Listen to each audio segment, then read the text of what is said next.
Sweden and Poland have a lot of common interests, as we all know, and there's a lot of potential for increased cooperation, not least when it comes to our shared commitment to support Ukraine and build an even stronger European security. But allow me first to say just a few words about the Swedish and the European response following the disastrous earthquake in Turkey and Syria last week. This is a tragedy of historic proportions. As of today, we count over 33,000 dead and countless of wounded and homeless families. Sweden provides help in two different ways. We are leading the joint EU efforts and we are providing bilateral assistance, personnel, material, aid and humanitarian support. As acting presidency of the Council, the immediate priority is to ensure that the European assistance meets the needs of the affected communities. We want the people of Turkey and Syria to be able to count on our support for relief and the early recovery. Just before the European Council last week, we therefore announced a donors conference to be organized together with the European Commission in March to mobilize funds from the international community in coordination with Turkish authorities, of course. The Swedish Foreign Minister is in close contact with his Turkish colleague and with the Commission to organize this conference. In terms of bilateral support, Thursday night Sweden sent a Boeing C-17 transport aircraft to the Turkish city of Adana with a group of search and rescue professionals, including search dogs and medical professionals from the Swedish Armed Forces. They now operate in a major international help operation. Further substantial Swedish support will follow. The planning for this is conducted as we speak. During today's meeting, the Prime Minister and I have mainly discussed European security, of course. We share a strong commitment to Ukraine's defense, freedom and Ukraine's European integration. Sweden recognizes and deeply appreciates Poland as one of the very leading countries supporting Ukraine's defense and the fact that Poland also has taken a huge responsibility for Ukrainian women and children fleeing the war. It has been extremely valuable to listen to your perspectives on how to best continue our common support. The Prime Minister and I both have the privilege to meet with President Zelensky in Brussels just a few days ago. Once again, it became obvious that Ukraine belongs in the EU. We appreciate the forward-leaning conclusions from the Council on Ukraine as a candidate country. The two of us also share the conviction that the EU needs a strong transatlantic link and close cooperation between the EU and NATO. The NATO accession of Finland and Sweden was of course also on the agenda today. Sweden and Finland will be security providers as future members. Having all countries in our region as part of the alliance will increase regional cooperation on security and defense, thereby making NATO stronger and our region safer. An important priority for the Swedish EU presidency is to improve European long-term competitiveness and productivity. We appreciate Poland as an important partner in this task, not least when it comes to the importance of strong transatlantic cooperation also in the field of economics. Finally, we recognize that trade between Sweden and Poland is steadily growing, with some 500 plus Swedish companies now operating in Poland, creating over 100,000 jobs, investing in production as well as in research and development. There's a lot of potential for even more hands-on cooperation between our two countries, for example, in developing new nuclear power. Thanks for being here today, Prime Minister, and now I leave the floor to you. Thank you very much, Prime Minister, dear Ulf. Thank you for your kind invitation and for this excellent opportunity to exchange opinions on so many strategic topics. Well, like some say that good times create weak people and hard times create strong people. The same principle may apply in politics. In these difficult times, Europe is rising to the occasion, or at least some European countries are rising to the occasion. Russia wanted to bring Ukraine to its knees in a few days or in a few weeks a year ago. Ukraine has been defending itself for almost a year. Russia wanted to break European unity. Europe is united more than ever. In moments of geopolitical breakthrough, one cannot stand aside. You have to choose either freedom or tyranny, either democracy or imperialism, either civilization or barbarism. Sweden is well known for keeping its distance from world turmoil, and that is why today's attitude of Sweden is proof that the war in Ukraine is not the temporary problem, but a harbinger of a new era of danger. Naive optimists would like to see NATO as a debating club, but NATO must return to being a force ready to defend the world order and ready to defend peace.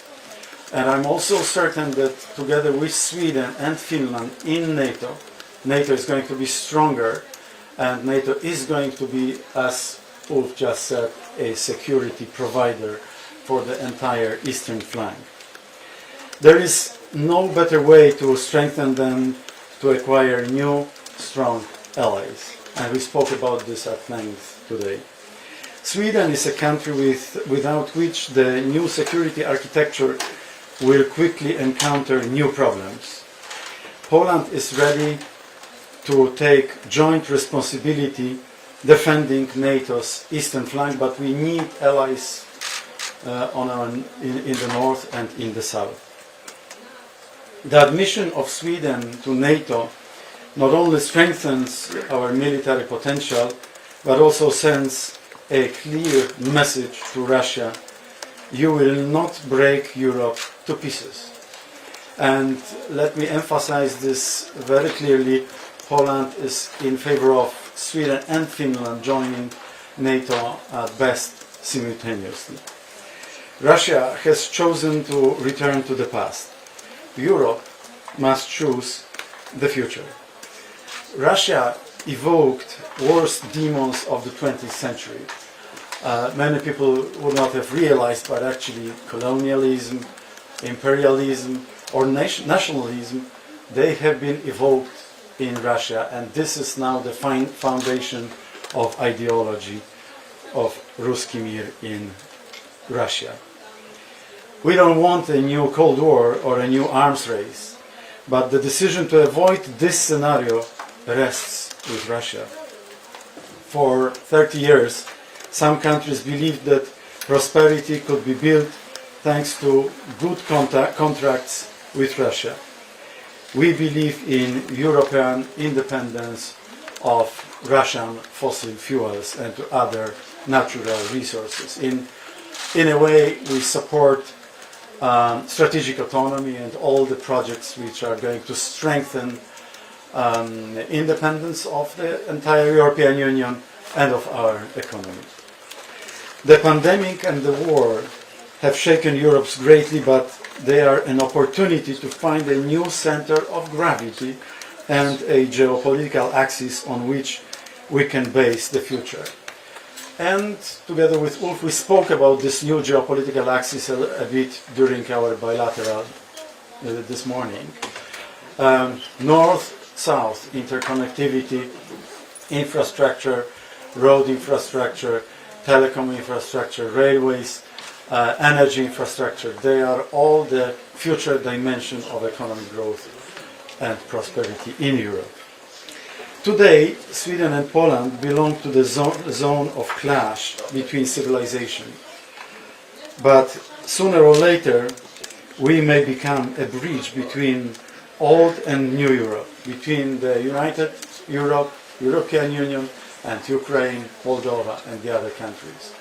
And let me also echo what Prime Minister said about Turkey and Syria during those tragic days. Poland also sent our best rescue troops and firemen troops to actually rescue as many people, to save lives of as many people as possible. And I would like to express my deepest condolences to President Erdogan, to the government of Turkey, and to Syrian society about this tragedy. The line connecting Stockholm, Warsaw and Kiev is today a line of resistance to Russia and a line of freedom, you can say. Tomorrow it may become the development line of a new region, and we spoke about this in the context of Eastern Partnership as well.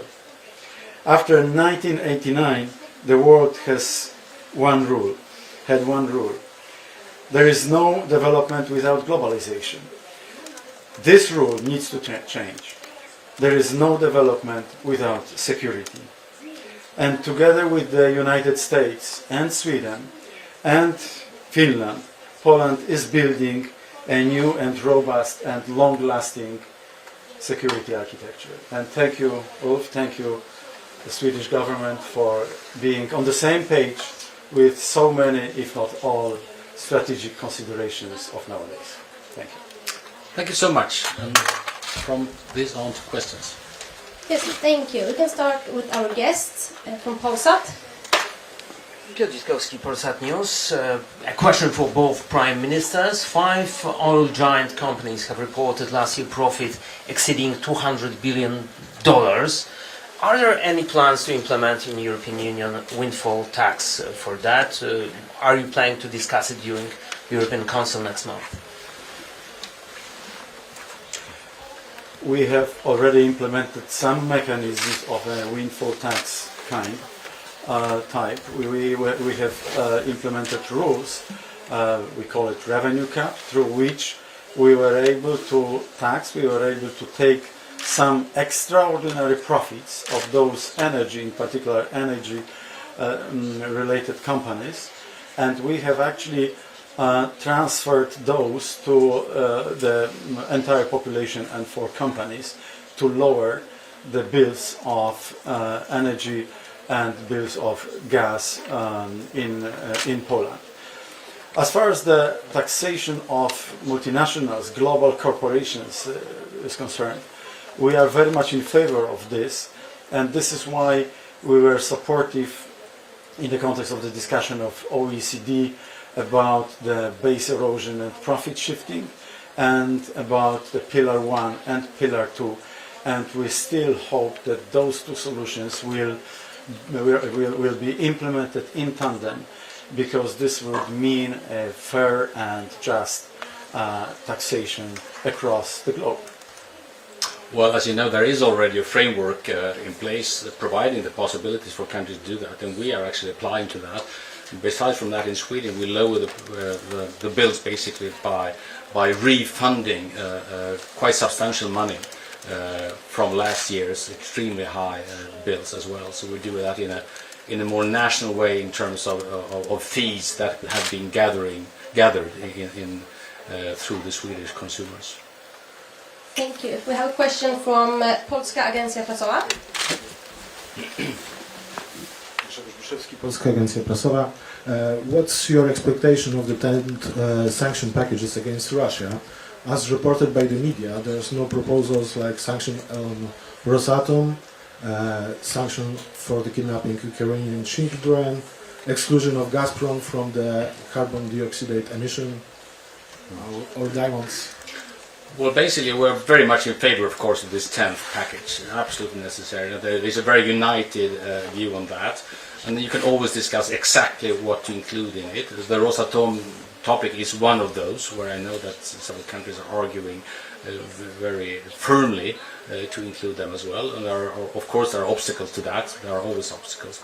But I foresee a very balanced package when it's finished. Sweden and Poland we are on the same hymn sheet with regard to the 10th sanction package. We want it to be robust, we want it to be as harsh as possible. However, to work it out, it needs two to tango. It needs those countries who are not so eager to enhance sanctions, and those countries which are eager to enhance sanctions. And this is sometimes the lowest common denominator. But even with this, I believe that the 10th sanction package is going to be robust and is going to send appropriate strong signals to Russia, to the Kremlin, that we are not going to give up, we are not going to surrender to Russia's pressures. And to add on to that, if you learn anything during presidency, is that you learn how to find common denominators, good compromises, because otherwise you won't make anything happen at all. So don't allow the best to be the opposition to the good, so to speak. That's a very important lesson. Another lesson is that there are other means as well. I would say the frozen assets, the topic of frozen assets is one of these main topics. There are huge amount of monies that needs to be handled in the correct way, no doubt about that. We need to be pretty united, no doubt about that. But there are a lot of money that should be used for rebuilding and reconstruction of Ukraine, not to be go back to Russia. Let me add just one sentence to this. Poland is very much in favor of confiscating, seizing Russian assets of Russian Federation and Russian oligarchs, and exactly as Ulf said, this could be used for rebuilding, reconstruction of Ukraine, but also for, in the context of European citizens, for lowering bills of energy for all European citizens. Thank you. Yeah. We have a question from the Swedish radio, Ekot. Mr. Prime Minister, you mentioned what difference Swedish and Finnish membership of NATO will mean for the Baltic area and so on. Now the situation is that Turkey is still not admitting Sweden and Finland. How do you assess this situation? What does it mean for the security? And what are you prepared to do to try to nudge Turkey, so to speak, in the right direction? Poland and Turkey have good relationships, if not very good relationships. So we are using those to persuade with all our forces, our Turkish friends and partners, to accept Sweden and Finland as quickly as possible, and to accept them simultaneously, because it is really, it could be really a game changer from the security point of view of this part of the world.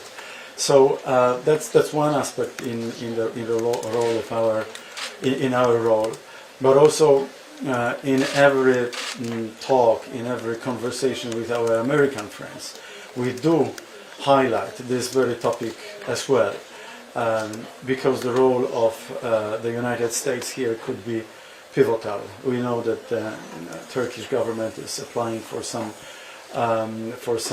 American jets, F-16 in particular, and maybe this could be the platform of common denominator, so to say again, and this could bring Turkey closer to this appropriate decision. Your view of the situation? Well, basically, I very much appreciate the Polish attitude, and there are many things to appreciate about Poland, but if I mention just two things. First, what I did say, the enormous help from Poland to Ukraine. You simply cannot even measure it, I would say, in comparison to many other countries. Enormous. And that impresses all of us, I would say. And of course, secondly, the very clear and early and firm support for the Swedish and Finnish accession, early in ratifying, very clear in support also in contact with our Turkish friends. So I very much appreciate that. And the last question, TT. I'm here. Thank you. Mr. Prime Minister, regarding the military support to Ukraine, what does Poland hope that Sweden will contribute when it comes to tanks? We spoke about this with Ulf today. I was on the meeting with President Zelensky a couple of days ago, and clearly what is badly needed these days is first ammunition, as much ammunition as possible, and of course with regard to tanks, I believe that the coalition of Leopard tanks is going to grow, and I hope that Sweden, having some Leopard tanks, if my memory serves me right, more than 100, will also be able to deliver some Leopard tanks to Ukraine. Poland would have delivered already 250 tanks of post-Soviet type, but on top of those we are going to deliver 60 tanks, quite modernized tanks, to Ukraine, and on top of this we are going to deliver also some 14 Leopard tanks. So we want to be very active on this front, because we believe that the line of freedom, as I said, is now the battlefield in Ukraine, and both Sweden and Poland should do everything possible to support our Ukrainian friends in their fight for sovereignty, freedom, and peace in Europe. Well, obviously, I mean, we all the time we evaluate what Sweden can contribute with, what we do need to have ourselves, and what other partners are providing with. And top of the list has been, as you all know, air defense. We delivered air defense, and artillery. We delivered artillery. And when it comes to tanks, we have very modern CV-90, which is kind of a smaller armored, not a formal tank, but an armored vehicle. And we have delivered quite a few of them as well. So I think we have really tried to bring as good stuff as possible to Ukraine. Yes. Oh. Thank you. We're running out of time. Thank you so much. Thank you for joining us. Thank you. Thank you. Bye bye.